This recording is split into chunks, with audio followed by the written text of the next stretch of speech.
একটা শীতের সকালে আমরা পৌঁছে গেছিলাম ইচ্ছেগাঁও। ইচ্ছেগাঁও থেকে আমরা পরের দিন সকালবেলায় সিলেরিগাঁও রওনা হলাম, পায়ে হেঁটে জঙ্গলের মধ্যে দিয়ে। সঙ্গে আমাদের একজন গাইড ছিলেন, তিনি আমাদের পথ দেখিয়ে জঙ্গলের মধ্যে দিয়ে নিয়ে চললেন।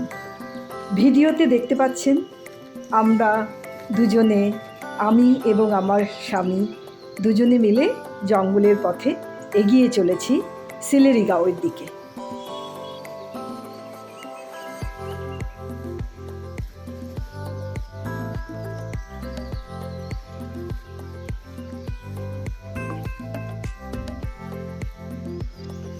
এবার পৌঁছে গেলাম সিলেরিগাঁও।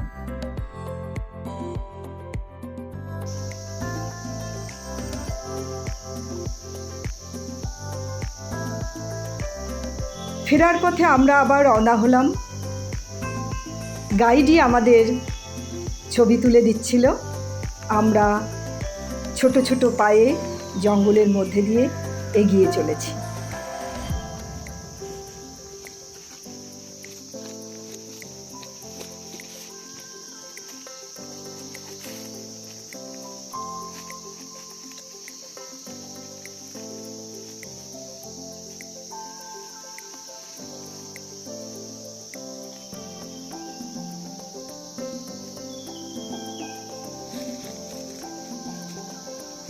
আমরা দেখুন দুজনে হাত ধরাধরি করে জঙ্গলের পথে এগিয়ে চলেছি।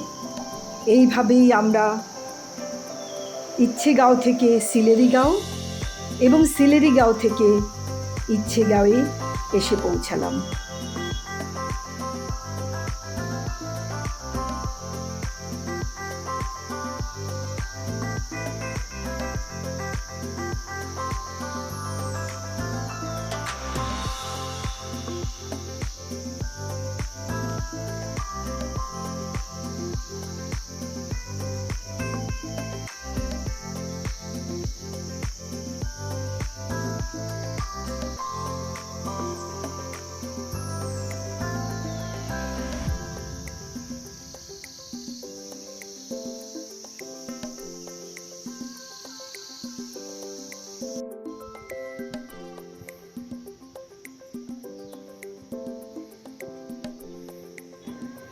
কখনো উঁচু কখনো নিচু রাস্তা দিয়ে আমরা আস্তে আস্তে এগিয়ে চলেছি।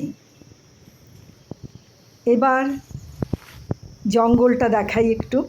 দেখুন, সকালবেলায় বেরিয়েছিলাম, ফেরার পথে রোদ উঠেছে। এই যে কি সুন্দর রোদের আভাস গাছের ফাঁক দিয়ে। এখানে আমরা একটু বিশ্রাম নিয়েছিলাম, আবার চলা শুরু।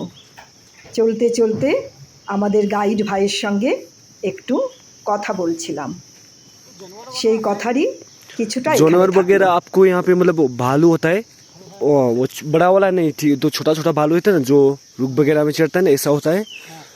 और चीता वगैरह होता है, पर ये हिरन ऐसा ही होता है इधर। पर ऐसे मतलब ऐसे रास्ते पे निकल के नहीं आते वो लोग,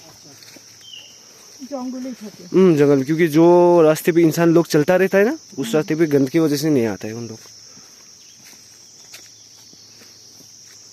हिरन दिखाई देता है कभी कभी रास्ते पे।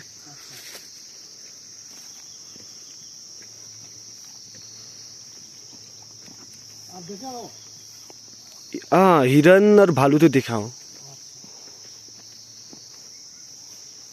आपने शादी किया? शादी नहीं किया है दीदी। छोटा भाई जी, भांजा है। तो आपका मम्मी हमारा घर नीचे भी है दादा, वहाँ मम्मी पापा वहाँ रहता है। मम्मी पापा वहाँ है? हाँ, क्योंकि वहाँ पे भी होम स्टे है ना। अच्छा, वहाँ पे होम स्टे है। हाँ।